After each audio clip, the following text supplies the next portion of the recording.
Hi everyone, this is Suzanne Wagner. Sorry for this being a little bit late. I have had a house full of family, which is wonderful to have. And I had a women's group today, and so it's been a crazy day. So those in Asia and Japan, I apologize in advance for this being a little bit late because it's already August 2nd there. But here we go. We are doing the numerology and astrology for August 2nd, 2021. Um, I have to admit, I made a mistake yesterday. Apologies. Sometimes I just add wrong. And so yesterday I added wrong. And so today we are actually doing the number 15. And if you add the 1 and the 5 together, you get the number 6. My bad. So sorry. So how do we move from drama to calm? How do we not let life take us on a ride that we don't want? It's all about knowing who you are and what you are here to do. Then we make choices that are based on things being in alignment with the self. When we know our core and we recognize the consequences of our actions, then we can make choices congruently and without confusion. If we are at peace, then we will make choices that promote peace in others. If we are at war with our essential self and our ego intends to resist the truth that seeks to be expressed, then we will make war in the outer world also. The game is all about having such strong calm within that others around us also feel that calmness, and that alone can allow another's authentic self to emerge. The astrology today.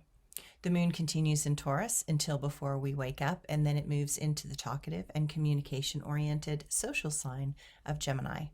Then Mercury, Gemini's ruling planet, is going to trine Chiron. It is a doorway that is more open energy and one that is finally willing to learn something new and different. Just remember to communicate from a constructive place and be as authentic as possible. Even those tough conversations seem to be open to engage in a very real and new way. Be awake and aware to the rare opportunity this provides and approach this moment with reverence and wonder. It seems that finally it is less about picking the perfect words and instead feeling into the heart of another.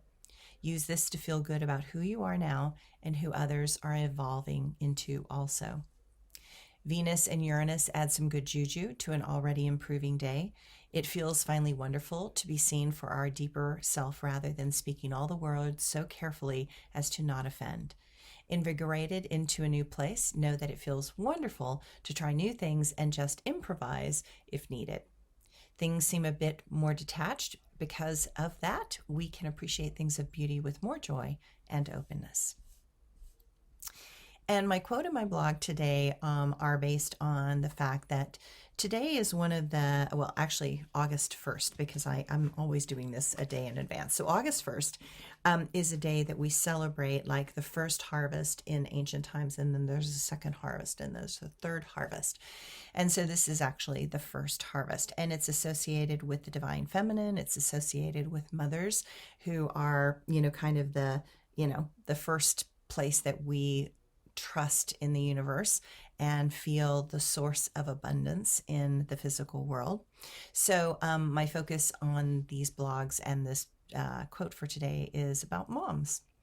So I'm talking about my mom, okay? So moms are the source of love and light. Moms are the peace tucked in at night. She is the ocean of experience so vast. She is the gift that promises to last. She is the emotional turmoil of past pains and wounds. She is the forgiveness that cocoons.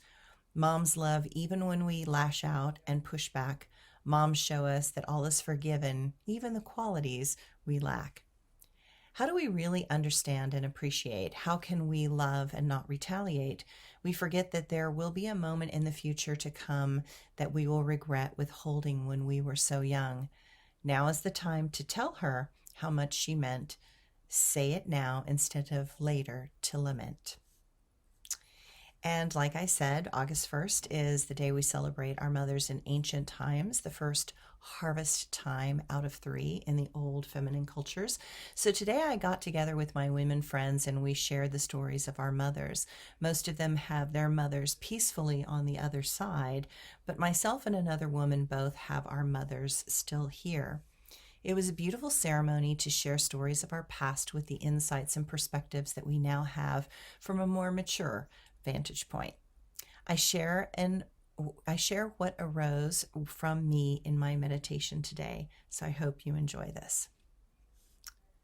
Those were the days, the ones that made me so afraid, the ones where she took too many pills.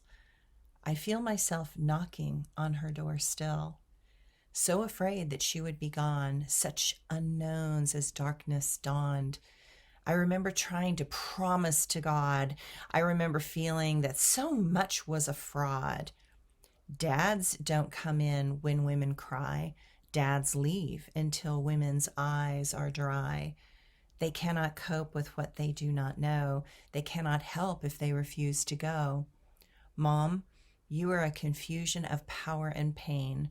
Mom, you were weak when you demanded, you felt weak when you demanded in vain. Mom, you saw the dream in my heart.